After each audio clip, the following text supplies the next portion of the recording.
Isang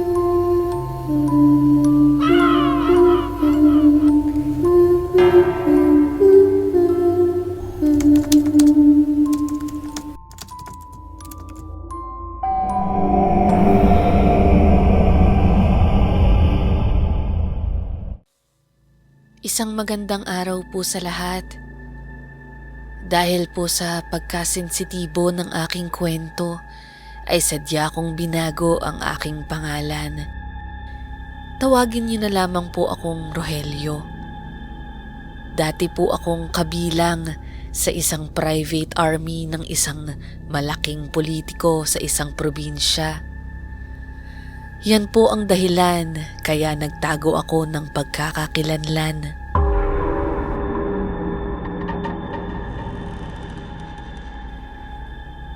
Hindi po kami magkakasama sa iisang lugar ng aking mga katrabaho. Ang totoo po niyan ay nagkikita-kita lamang kami kapag may ipapagawa ang aming amo. Hindi rin namin alam ang tunay na pangalan ng bawat isa at kung saan kami nakatira. Sa tuwing ipapatawag lamang kami ay doon lang kami muling magkakasama at doon din namin makukuha ang mga armas na gagamitin namin. Lagi kaming armado ng matataas na kalibre ng mga baril. Ang gawain namin ay manakot at magdala ng kaguluhan sa iba't ibang bayan. Dahil ito sa amo naming sobrang ganid sa lupaing gusto niyang kamkamin. Kami ang inuutusan niya para takutin ang mga tao, para kusa nilang ibenta ang kanilang mga lupa at mapaalis ang mga ito. Kung kaya't isang dahilan nga kung bakit kami muling pinatawag noong panahon na yon, may isa siyang natipuhan na lupa at balak niyang patayuan ng isang malaking resort.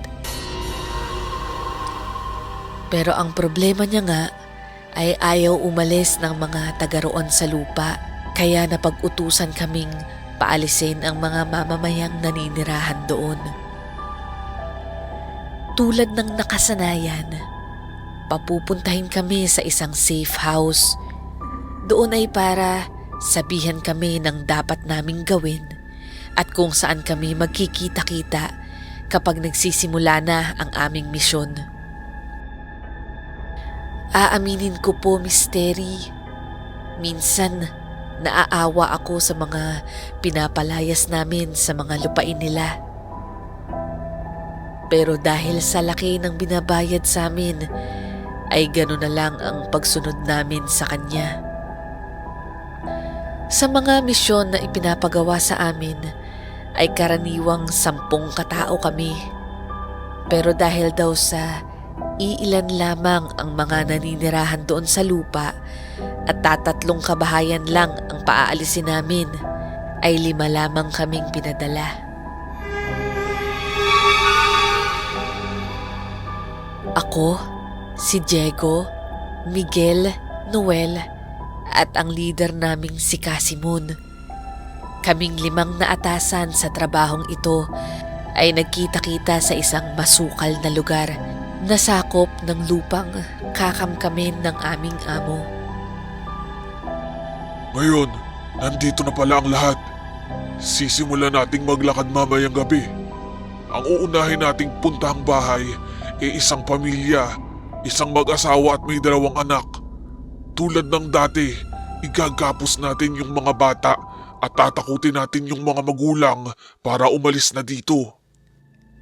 Parang isa ito sa madaling misyon natin Casimon. Oo nga eh, napakadaling pera nito. Si Noel at Miguel ang 2 sa maboka sa aming grupo. Sila yung masasabi kong walang bahid ng awa sa mga nabibiktima namin. Sumapit na nga ang dilim at nagsisimula na kaming maglakad. Nauuna si Casimon at sinusundan naman namin siyang 2 ni Diego. Si Noel at Miguel ang nasa likuran namin. Sila yung nagsisilbing tagamasid kung may nakakapansin ba sa amin.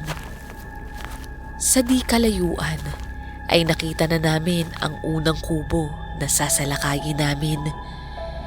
Napansin namin na may aso ito sa bakuran, kaya naghanda si Casimon ng buto at nilagyan ito ng lason para hindi na mag-ingay yung aso. Nang makita namin na hindi na gumagalaw ang aso, ay saka kami sumalakay sa bahay. Nagulat ang mag-asawa habang ang dalawang bata ay iyak ng iyak. Si Casimon, ako at si Diego ang pumasok sa loob ng kubo, habang yung dalawa naman ay lookout sa labas kung may darating na tao. Piniringan at tinali namin ang mga kamay nila. Dito ay nagmamakaawa yung mag-asawa, napakawalan na lang namin sila. Dito ay sumilip sa bintana si Noel at mayabang na nagsalita. Ngayon, iiyak-iyak kayo. Kala ko ba matatapang ang mga tao dito? Tama na yan. Kayong mag-asawa, ibigay niyo sa amin yung titulo ng lupa niyo at tapos na ang usapan. Parang awa niyo na po. Ito lang po ang pwede naming ipamana sa mga anak namin. Hindi ako pasensyosong kausap. Kung ayaw mo, hindi ako mamimilit. Ibigay mo na yung kailangan nila, kaysa naman kapalit ng buhay ng mga anak natin. Nagmatigas yung lalaki na ibigay sa amin ang titulo ng lupa. Kaya ang ginawa ni Casimon ay tinakpan ang mga bibig nila. Ang buong akala ko nga talaga ay tatapusin na sila ni Casimon. Naaawa ako sa mga iyak ng bata, Misteri. Pinaiwan ni Casimon si Miguel upang siya ang magbantay sa bahay, habang pupuntahan naman namin yung dalawa pang natitirang bahay doon sa malaking lupain. Umalis kami para puntahan namin yung dalawa pang bahay. Napakalaki ng lupa na sa tingin ko po ay parang hasyenda na. Ito po ay pagmamay-ari lang ng 3 magkakapatid. Nang makarating kami sa susunod na bahay, ay hindi naman kami nahirapan dahil isang may edad na lalaki lamang ang nakatira dito. Ito na marahil yung panganay na kapatid. Tulad ng mga nauna, ay tinakot, tinali at piniringan namin ang mga mata nito at hiningi yung titulo ng lupa. Pero nagmatigas ito na hindi ibibigay sa amin yung titulo. Habang kinakausap ito ni Casimon, ay nakita kong ngumiti ito na parabang hindi nakakaramdam ng takot. Madali lang akong kausap. Kung hindi mo ibibigay, alam mo nang mangyayari sa'yo. Baka kayo ang hindi nakakaalam ng mangyayari sa inyo, Amang. Aba, napakatapang pala ng matandang to eh. Hindi nyo alam yung napasukan ninyo. Dito ay agad na sinapak ni Casimon ang matanda. Kitang-kita ko na nagdugo agad ang ilong nito. May matipunong pangangatawan si Casimon kahit may edad na, at sa katawan ng matanda ay iindahin niya talaga ang suntok na yun sa kanya. Sige, kung hindi ka lang din mapakiusapan ng maayos. Mga bata, sunugin niyo na lang yung bahay nila. Nagulat ako sa mga sinabi ni Casimon. Mabilis talaga itong magdesisyon, at kapag sinabi niya ay tototohanin talaga niya. Kinausap niya si Noel na magbantay muna sa matanda at 3 na lamang kaming lalakad para puntahan ang huling bahay. Ikinulong ni Noel sa kwarto yung matanda habang nakatali ito at nagyosi sa labas habang pinapanood niya kaming naglalakad palayo. Matataas na yung damo at mapuno na ang nilalakaran namin. Habang naglalakad ay naglakas ako ng loob na tanungin si Casimon sa binabalak niya. Casimon, sigurado ka ba na susunugin mo lahat? Hindi kasama sa plano natin yun ah. Kung ano yung sabihin ko, yun ang plano natin. Isa pa, ang sabi sa atin, kapag nagmatigas sila, tayo na ang bahala sa gagawin natin. Pero may mga bata, Casimon. Nagiging malambot na ata yung puso mo, Rogelio. Mabuti pa sa susunod, huwag ka nang sumama sa misyon kung ganyan ka lang din. Pero Casimon, Dito ay humarap na ito sa akin at nanlilisik ang mga mata niya. Hinawakan niya ang uniforme ko. Kapag sinabi ko, naiintindihan mo ba, Rogelio? Wala na akong nagawa pa noon, Misteri. Batid ko na lamang ang mga mangyayari sa mga tao dito sa kamay ni Casimon kapag hindi nila sinunod ang mga gusto nito. Nang makarating na kami sa huling bahay, ay patay na ang mga ilaw dito.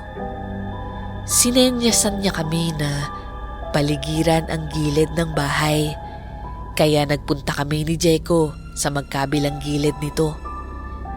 Nag-abang kami ng mga posibleng lalabas ng bahay at si Casimo naman ay pumasok na ng pinto.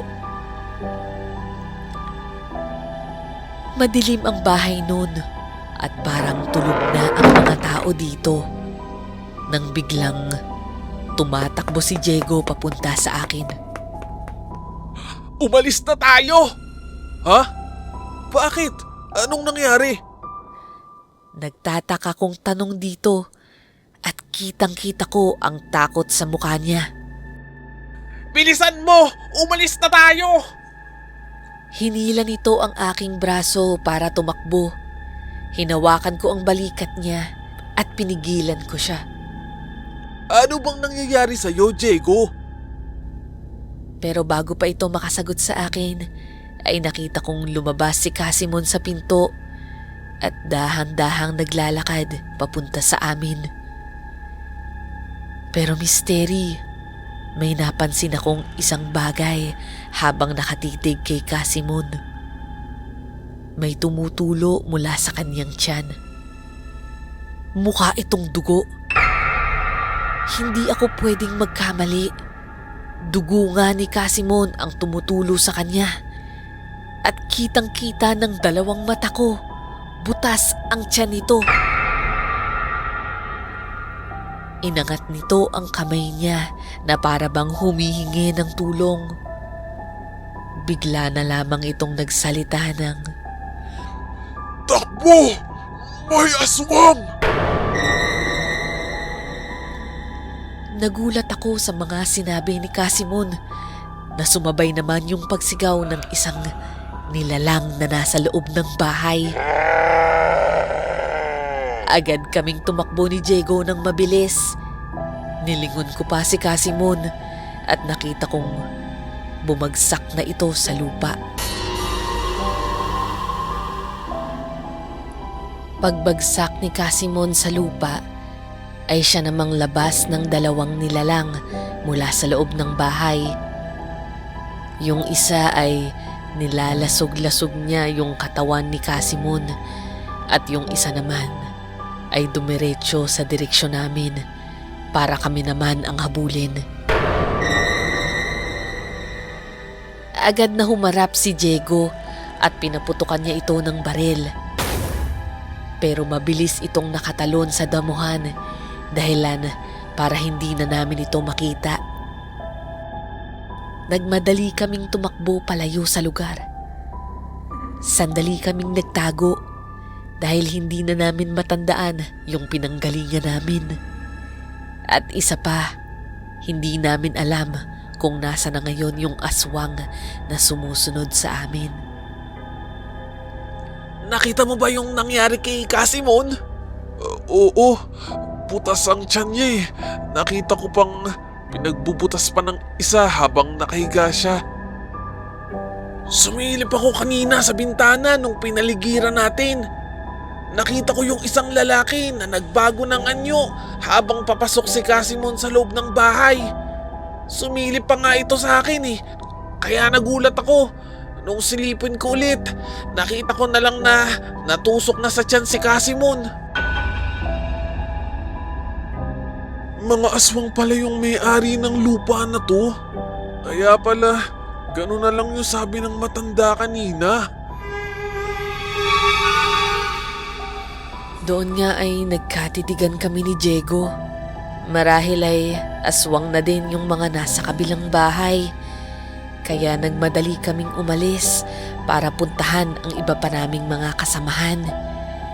Dito ay bigla na lang akong napatumba dahil may sumunggab sa akin na aswang. Napaibabawan ako nito at akma na akong kakagatin nang biglang nagpaputok si Diego ng baril at tinamaan sa katawan ng aswang na dahilan para tumakbo ito palayo sa amin. Nasugatan ng kaliwang balikat ko, Misteri, at binalutan muna namin ng panyo at nagpatuloy na kami sa pagtakbo. Nang marating namin yung bahay ng matanda, ay wala si Noel sa labas. Dahan-dahan lamang kaming umikot sa paligid ng bahay para hanapin si Noel. Hanggang sa makita namin na wasak yung bintana nito. Para bang may lumabas na kung ano dito. Nasaan na si Noel? Hindi ko nga alam eh. Hindi kaya... Naku, wag naman sana. Nang maya-maya pa, ay may humila sa aming dalawa ni Diego papasok sa talahiban. Si Noel ito, Misteri, at sugatan ito. Noel, anong nangyari sa'yo? Nagulat ako nang may pumutok na baril. Agad ko sanang pupuntahan. Pero biglang may tumalon sa akin na isang parang asong nilalang. Tingin ko dito ay isa itong aswang. Pagkalundag niya nga sa akin doon siya dumiretso sa direksyon ni Miguel. Hindi pa natatapos si Noel sa kwento niya. Nakarinig kami ng tunog ng baril sa di kalayuan. At batid naming lahat na doon sa lugar yon ni Miguel. Marahil ay inatake na siya ng mga aswang. Sa lahat ng mga ginagawa namin sa misyon namin, ay ngayon lang kami nakaranas ng takot para sa mga sarili namin.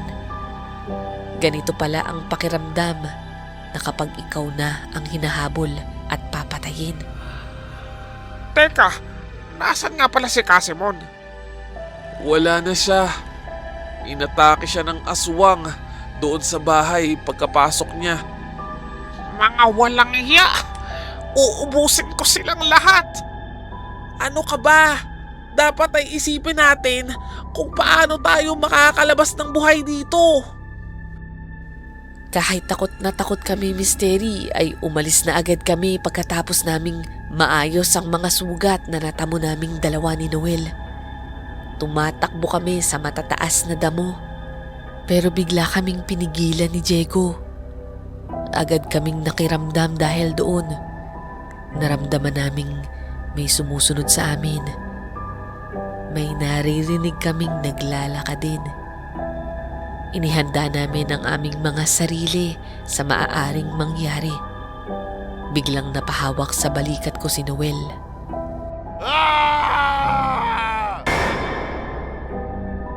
Hinihila sa paa si Noel, Misteri. Hindi na namin siya agad nakita dahil mabilis siyang nawala sa damuhan. Hindi namin magawang paputukan ng baril dahil baka tamaan si Noel. Naririnig namin na may mga nagtatawanan at umuungol sa damuhan.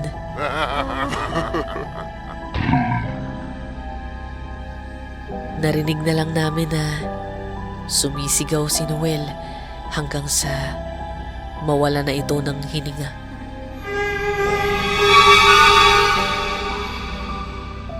Agad kaming tumakbo ni Diego kahit alam namin na may sumusunod pa rin sa amin. Paglabas namin ng damuhan ay may nakasalubong kaming dalawa. Yung matanda na aswang at agad na kinalmot si Diego sa leeg. Kita ko ang paghihirap ng kasama ko habang nauubusan ito ng dugo, Misteri.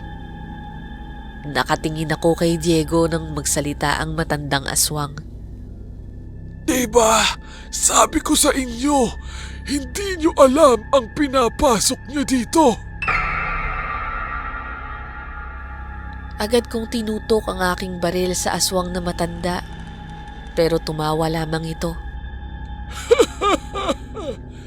Sa palagay mo ba, mapapatay mo kami niyan? Isa-isa nang naglalabasan mula sa damuhan ang mga kasama niyang aswang. Yung mag-asawa at yung dalawa na galing sa huling bahay na pinasok ni Casimon. Nakaramdam na ako na ito na marahil ang katapusan ko. Binitawan ko na yung baril at hinayaan ko na sila ang humatol sa akin. Tanggap ko na nung oras na yon na mawawala na ako. Sa dami na din ng mga kasalanan ko o namin, marahil ay nararapat lang yung ganitong kamatayan para sa amin. Yumuko na ako at humingi ng patawad sa nagawa naming panggugulo sa kanilang lugar. Tumawa lang ang matandang aswang at pinaalala sa akin na, Hindi ba ay nagmamakaawa din kami sa inyo? nakita kong handa na akong tusukin ng matandang aswang gamit ang matatalim niyang kuko nang may magsalitang isang lalaki. Huwag kuya! Isa ito sa mga aswang at siya yung galing sa huling bahay na pinuntahan namin. Bakit mo ako pinipigilan? Dahil sa lahat sa kanila, siya lang yung nagkaroon ng pag-aalala sa mga bata. Pag-aalala sa mga bata? Anong ibig mong sabihin? Kanina, habang papunta sila sa bahay namin, ay sinusundan ko na sila.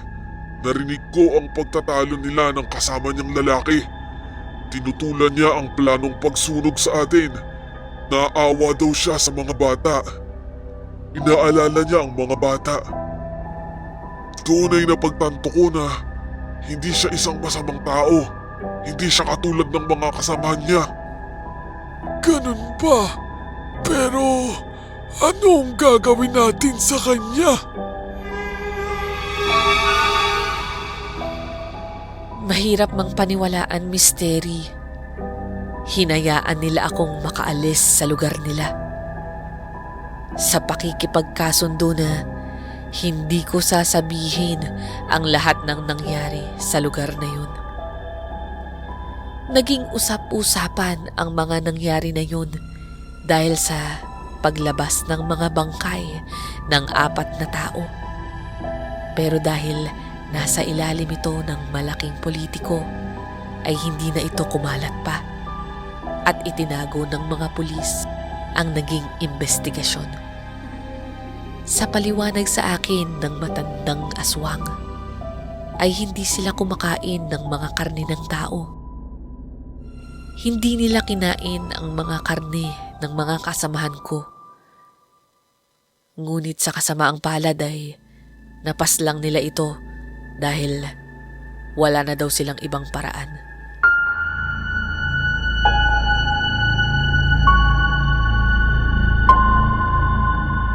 Hindi ko sinasabing tama ang mga ginawa nila, pero hindi ko rin sila masisi dahil pinoprotektahan lamang nila ang mga sarili nila.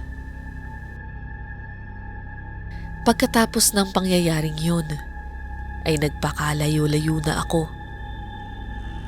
wala na akong naging balita kung ano na ang nangyari sa mga magkakamag-anak na aswang. Maraming salamat po sa pakikinig sa aming storya. Maaari po kayong magpadala ng inyong sariling kwentong kababalaghan sa misteryoSadilimTV@gmail.com. Malaking bagay rin po kung kayo ay makakapag-subscribe sa aming channel. Maraming salamat po at hanggang sa muling Misteryo sa Dilim.